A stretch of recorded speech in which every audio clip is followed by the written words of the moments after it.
Hello friends, இன்றைக்கி Sunday special நம்ம வீட்டில் egg, carrot, beans, capsicum and cabbage இதெல்லாம் வச்சு ஜிஞ்சர் கார்லிக் பேஸ்ட், பெப்பர்லாம் வச்சு ஒரு ஹெல்த்தியான ஃப்ரைட் ரைஸ் ரெடி பண்ணியிருக்கோம்.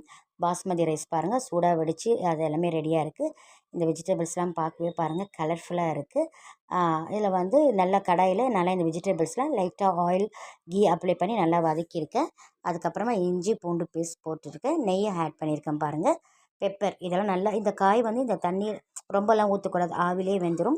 இந்த ரைஸில் கொஞ்சம் உப்பு போட்டு தான் நான் வடிச்சிருக்கேன் ஒன்றும் பாதியமாக.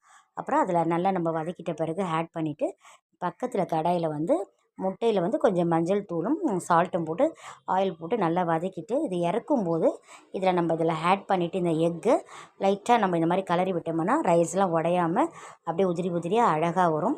பாருங்கள், ஆட்டு ஈரல் இதுவும் நம்மளுக்கு ஃப்ரெஷ்ஷாக கிடச்சிது, திருவிக நகர் மார்க்கெட்டில் தான் வாங்கணும். அதே மாதிரி இது லென்த் வைஸாக நம்ம இந்த ஆனியனை நம்ம அதை கட் பண்ணிவிட்டு ஆயில் அப்ளை பண்ணிவிட்டு கொஞ்சம் சோம்பு இந்த வெங்காயம்லாம் நல்லா வதக்கின பிறகு இந்த ஈரலை நல்லா அலசிட்டு அதுக்கப்புறம் இதையும் போட்டு வதக்கணும். லாஸ்ட்டாக அதில் நம்ம ஃபைனல் டச்சாக பெப்பர் போடணும். ஜிஞ்சர் கார்லிக் பேஸ்ட்டும் போட்டிருக்கேன், கொத்தமல்லி, கருவேப்பிலை எல்லாமே ஃபைனல் டச் பண்ணியிருக்கேன். பாருங்கள், இது சுக்காவாக எவ்வளோ அழகாக ரெடியாக இருக்குது, நல்லா வெந்திருக்கு. கொஞ்சமாக 1 டம்ளர் தண்ணி தான் ஊற்றினேன், அதுலேயே எவ்வளோ அழகாக இருக்குது பாருங்கள். அவ்வளோதான். இதுக்கு குக்கும்பர் வச்சுருக்கேன், ப்ளஸ் ஆப்பிளும் கட் பண்ணி வச்சுருக்கேன்.